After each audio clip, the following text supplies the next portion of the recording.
Hey, y'all, it's executive producer Sonia Cho Swanson. And guess what? New season, new rules. Fall restrictions are in effect September through October. That means grass can only be watered 3 days a week. And yes, it's the law. Don't miss a beat. Change your watering clock now. Trees and plants, they need less water, just a recommended 2 days a week with drip irrigation. Visit snwa.com to find your assigned watering days and tips to maintain a healthy landscape. SNWA is a not-for-profit water agency. Almost 5 years ago, former Zappos CEO Tony Hsieh died in an unusual residential fire, setting off a massive legal battle over his estate, including a lot of land in Vegas. Then, last April, a mysterious purported will suddenly appeared. So what has happened since? Today on CityCast Las Vegas, we talk with business reporter Eli Siegel of the Review-Journal to get the latest on the will, the lawsuits, and how the future of downtown Las Vegas may be caught in the middle. It's Tuesday, October 7th. I'm David Figler, and here's what Las Vegas is talking about.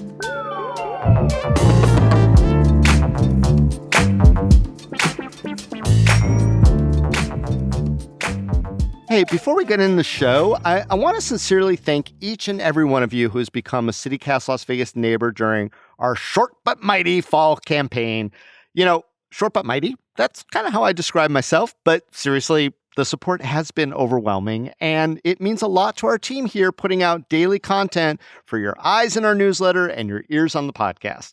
Our membership campaign officially wrapped last Friday, yeah, but the pesky fine print detail is that since we're so close to the goal, our precision abacus has indicated that we need to keep on going until we get 7 more memberships.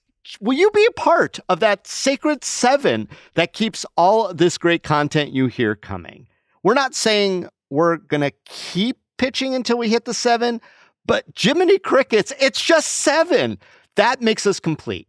If you listen on any sort of regular basis or read the newsletter, you are the sort of person I know who gets that the coverage of local matters has become more important than ever. Honestly, our newsletter is the best way to end those "what do you want to do tonight" debates that I know happen all over the valley with our fullest listing of events for locals anywhere in town.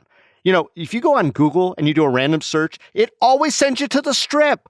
CityCast offers options where you want to go. And here on the podcast, we strive each and every day to give our audience the tools to be better citizens and neighbors with episodes that give you a direct line to action on the issues that we know matter the most, whether it's utility rates, how to buy your first house, or what the heck is up with all these mosquitoes and how can we fight back. So if you've been meaning to join but haven't yet, we still really need you.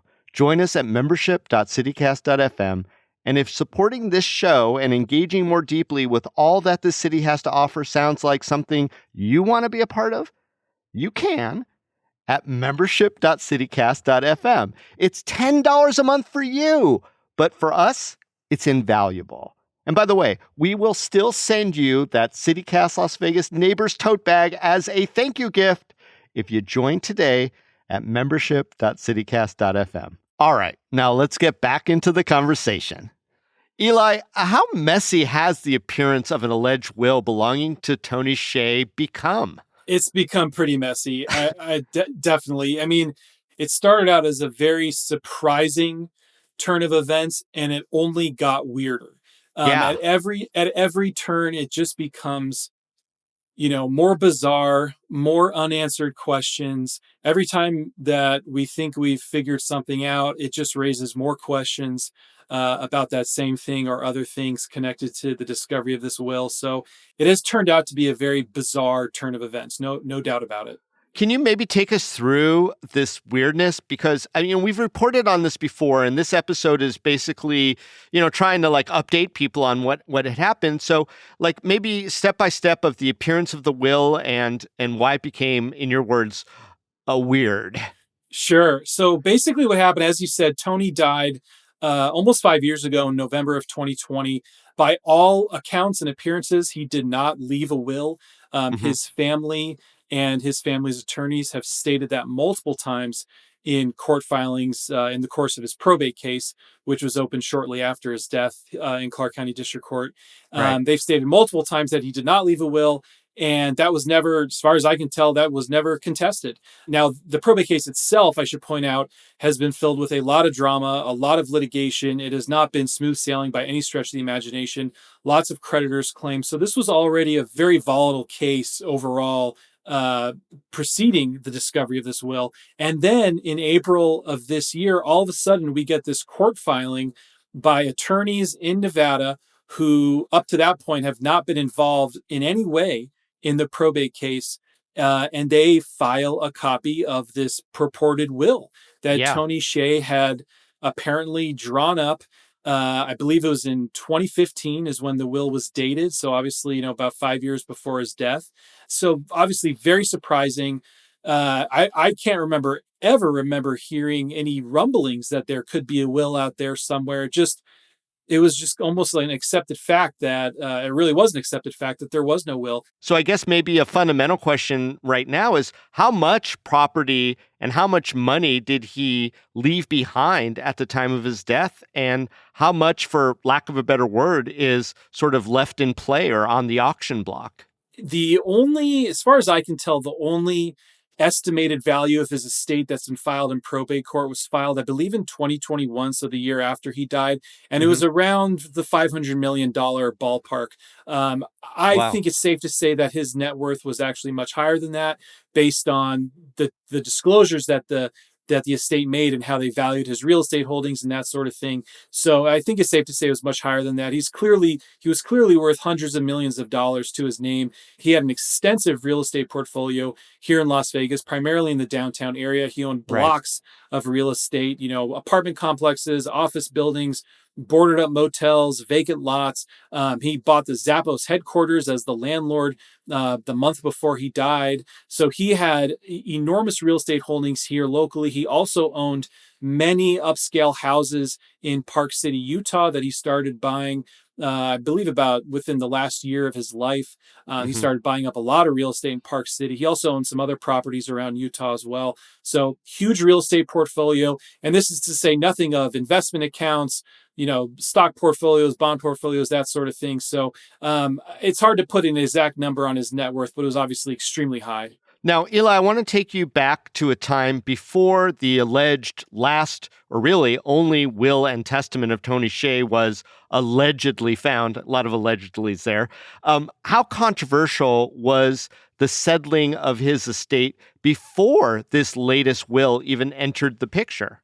Yeah, even before the will, this was a very protracted legal drama, I think is the best way to describe it. There were numerous creditors' claims filed by, in many cases, people who had done business with Tony before his death, obviously, in many cases in the last year of his life. A lot of them had to do, again, with contracts that he had signed. I think there were, business contracts, real estate leases, that sort of thing.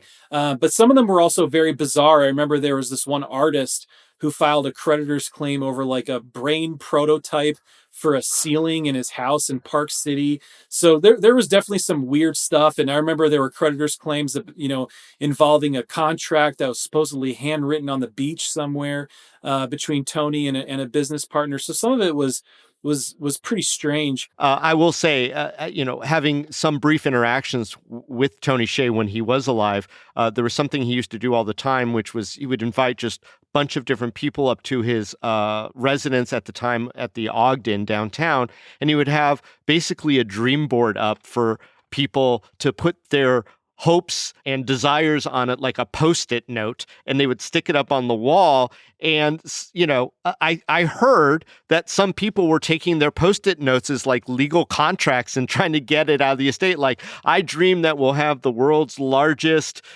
ball of twine in the middle of Summerlin, and it will spew beautiful smells or whatever the hell it was. And then they would go to court and say, he promised me $100 million for my ball of twine. Were they that level of bizarre? Yeah, in some cases, Yeah. absolutely. Like with this handwritten contract on a beach somewhere. Yeah. I do believe there may have been one creditor's claim, at least one creditor's claim that involved Post-it notes. That does sound pretty familiar. Now, in some of this pre-will litigation, I promised everybody we're going to get to the will stuff in a second. There were allegations that, Tony was using a lot of drugs at the time, that he was in bad physical condition, that people had enabled him to really fade away. I guess his weight had dropped to, at one point, purportedly under 100 pounds.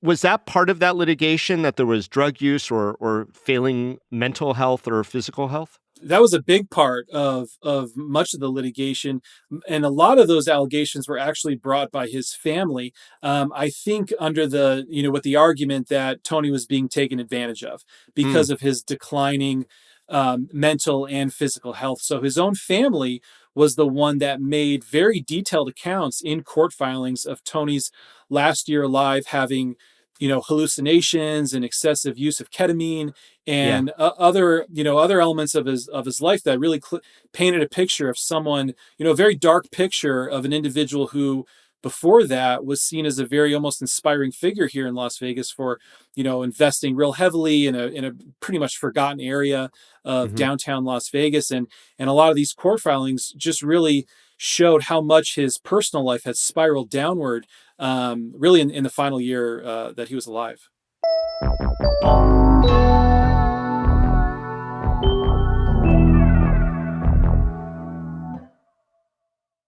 Hey y'all, producer Layla Mohammed here. Expect a haunting good time at the 12th annual Halloween at Opportunity Village's Magical Forest.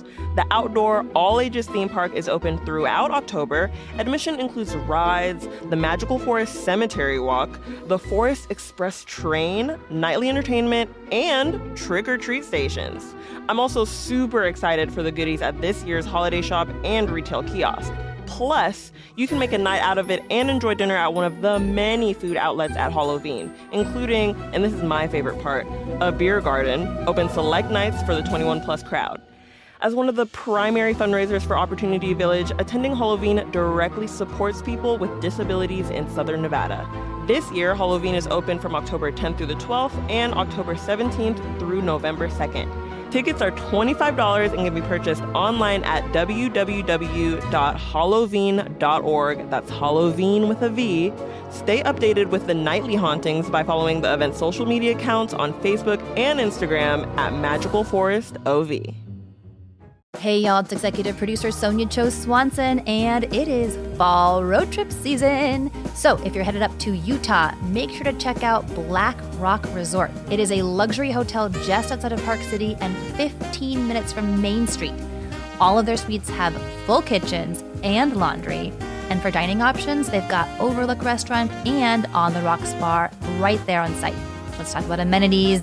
They have a shuttle to ski areas and Main Street. They've got a game room, a steam room, a sauna, and year-round outdoor pool and hot tub, so pack that swimsuit.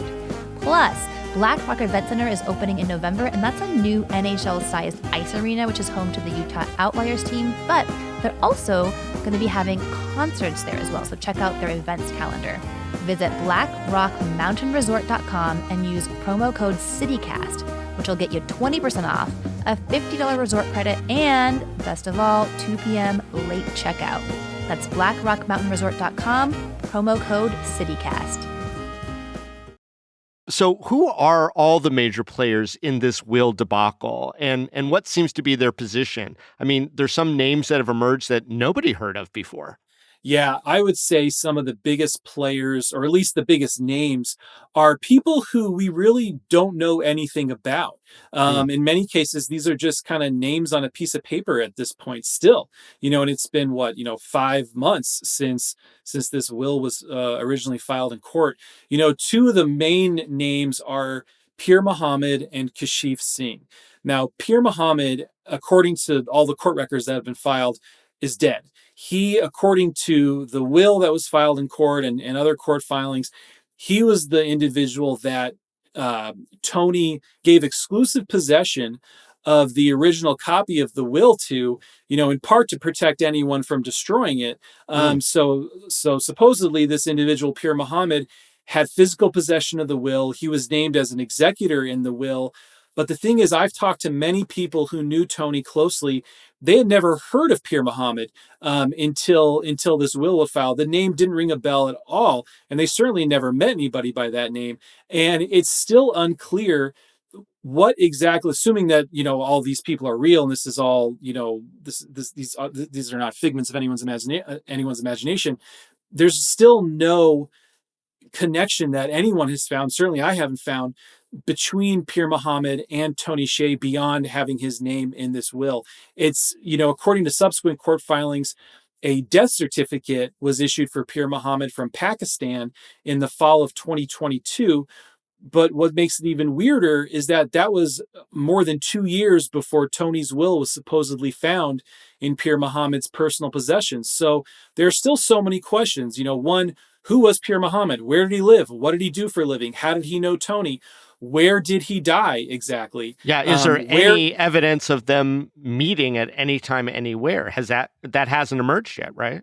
That has not emerged yet. There have not been any court filings that definitively show when these two ever crossed paths prior to the, other than having Pir Muhammad's name on the will.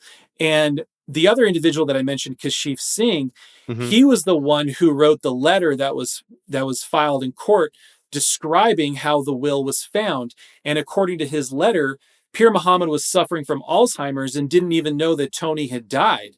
And apparently Pir Muhammad was Kashif Singh's grandfather. But again, we don't know anything about Kashif Singh. We don't know where he lives. We don't know how old he is. We don't know. No return address on the letter he sent? So there was. So the lawyers for Tony's estate, they actually got a court order from district court to get courthouse administrative records, essentially, to try and track down Kashif Singh. So they were able to get, the envelope that Kashif Singh apparently mailed the will in to the district courthouse. So they were able, through that court order, they were able to get a phone number and a return and a mailing address for Kashif Singh. But what's even weirder is that the phone number is essentially like a dead line, and the area code is in Wyoming. And when you call it, it's just an automated voicemail that automatically pops up. It doesn't even ring. And then the mailing address is for a registered agent in Cheyenne, Wyoming, the state capital. And as you and probably many of your listeners know, registered agents are essentially companies that file incorporation paperwork for LLCs and other entities and that sort of thing. And it's almost like a mail drop for businesses that don't want to receive mail directly. So so it's all very, very bizarre. Do you think that the Singh person is avoiding being detected because it seems like they're alive and well? I mean, somebody physically mailed it, yet they still haven't emerged. Yeah, I have no idea about anyone's motives in any of this stuff. I couldn't even begin to guess because, like I said, there still hasn't been any confirmed contact with any of them. And it's not just Kashif Singh and Pir Muhammad. It's also many or if not most of the witnesses who supposedly signed the will. The lawyers for Tony's estate served subpoenas to the apartments where these witnesses apparently lived at the time that they signed the will. And according to court records, the property managers searched their databases of current and former tenants, and they found no record of any of them living in their buildings. So there were witnesses on the will as well as what's purported to be Tony Hsieh's signature. Correct. Yeah. Tony signed it. Pir Muhammad signed it. And then there were maybe 4 or 5 other witnesses who signed it. 4 or 5? And none of them have been found. No, the only instance that I'm aware of anyone getting a response from any of those witnesses is when the Wall Street Journal did its initial story on after the will was filed and a bunch of news organizations were covering it. The Wall Street Journal did a story as well, and they reported getting an email response back from one of the witnesses, because these witnesses, it was a mix of, some of them had their email addresses in the will, some of them had mailing addresses next to their names, some of them had both, some of them had none. So everyone was reaching out to whatever information that was on there, including myself. I know I didn't hear back from anybody. Most people haven't heard back from anybody. I don't think even the lawyers have heard back from any of the witnesses. So that's the only response that I'm even aware of from any of the witnesses. All of them are pretty much just, no one's heard from any of them.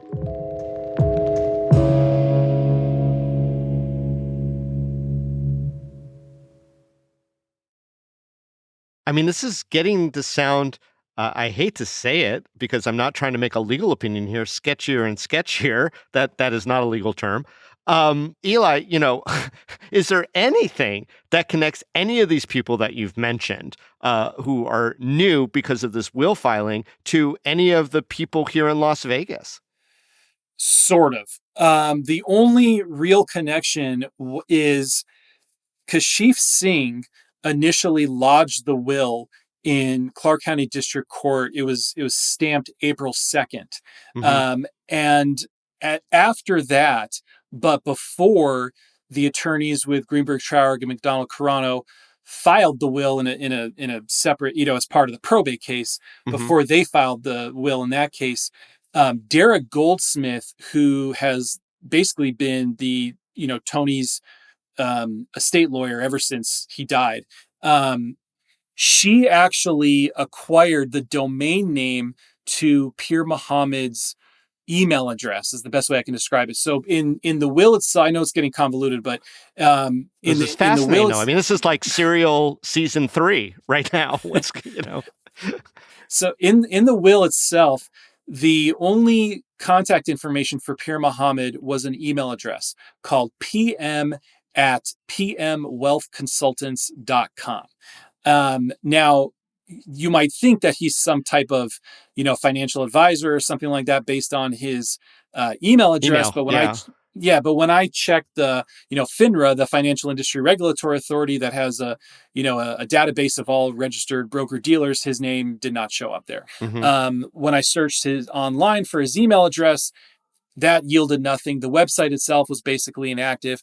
But when you look up the owner of the domain name for pmwealthconsultants.com, that domain name was basically acquired by Dara Goldsmith a couple of weeks after Kashif Singh initially lodged the will in Clark County District Court.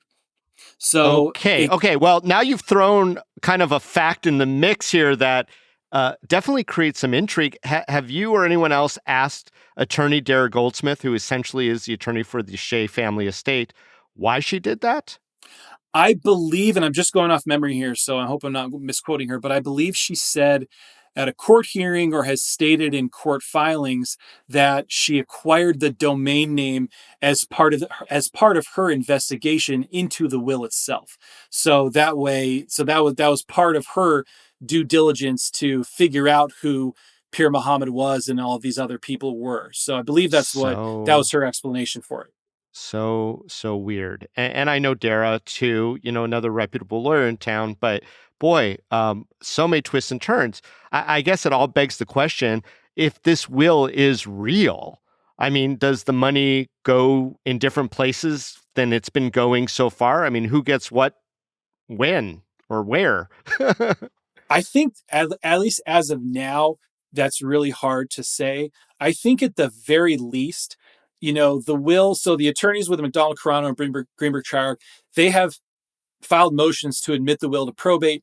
Dara Goldsmith and her co-counsel, they've fought back. They've tried to block that. They're trying to retain control of Tony's estate. And, as you know, Tony's father, Richard Hsieh, is the administrator of the estate and has been for some time now.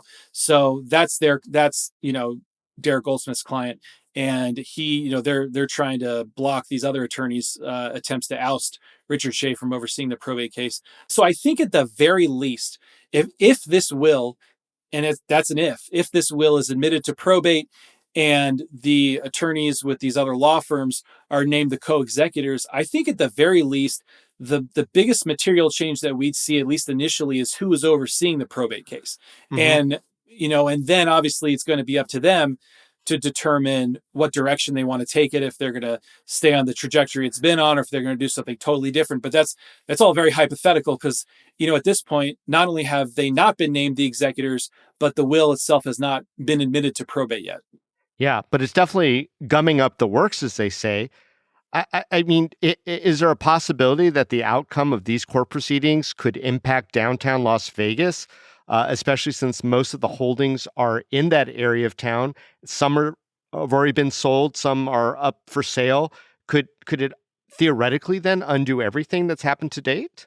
I don't know if it would undo anything because, they've already sold the estate. Richard Hsieh has already sold a handful of properties to new owners. And so those are now out of the estate's hands, those buildings that they've sold. The estate still owns, as far as I can tell, the vast majority of the real estate in Las Vegas that Tony assembled before he died. And by all accounts, they've been moving pretty slowly to sell everything off, whether that's their choice or a function of the market. I couldn't say right now, but the end result is that they have been moving pretty slowly to sell everything. And, is it possible that if there are new administrators in charge that they would try and sell things a lot faster, or maybe do something with the properties that Tony owns? Sure, that's always a possibility. It would be totally up to them. Yeah. Just as it's up to Richard Hsieh to do what he wants with Tony's real estate holdings. That's his choice. Right. So I guess the end question then is, how do you think that this legal battle over this purported will is going to impact Tony's legacy in Las Vegas? I think for now, at least, it's going to just keep dragging out what's already been a very long probate case with a lot of twists and turns, a lot of legal drama, a lot of litigation. That's just not, now that this will has surfaced and new rounds of legal clashes have emerged, that's just not going to end anytime soon. But if the will is admitted to probate, if these other lawyers are named administrators of the estate, it could change the trajectory of what happens to all this real estate that Tony left behind. And it's important to keep in mind, Tony, he developed a couple projects. He developed the downtown container park. He partnered up with a developer from Arizona, I believe, to build what was originally known as Fremont 9, the apartment complex next to Atomic Liquors. He owned apartment complexes that were open and operating with tenants, office buildings, all this sort of thing. But he also owned a lot of basically abandoned real estate that he just didn't do anything with. He owned a lot of boarded up buildings, a lot of dirt lots, a lot of parking lots, and all that blight. I think a lot of people will tell you has really held downtown Las Vegas back from, maybe reaching its full potential, if you will, because you've got all these empty lots and boarded up buildings sitting there. And so if someone else comes in to take over the estate, could they sell those off faster? I think, only time will tell.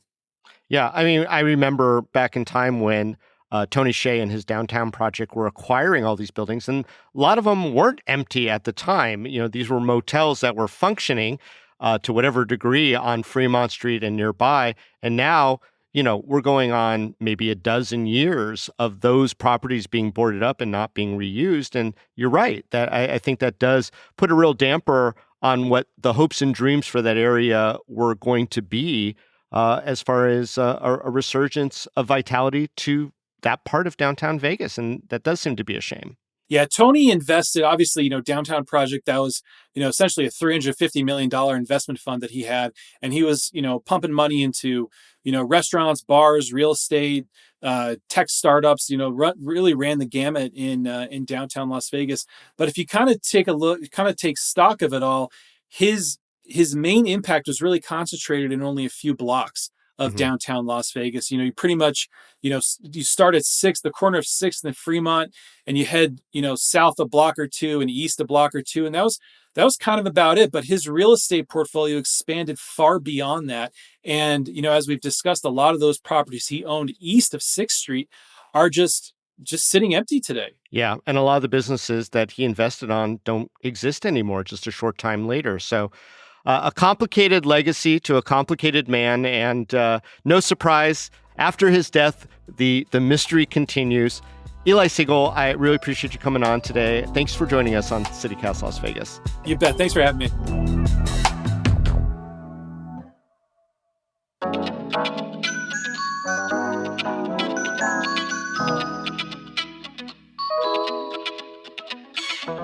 And that's all for today here on CityCast Las Vegas. If you enjoyed the show, why not tell a friend? You can rate the show, leave us a review, and subscribe to our morning newsletter. It's free.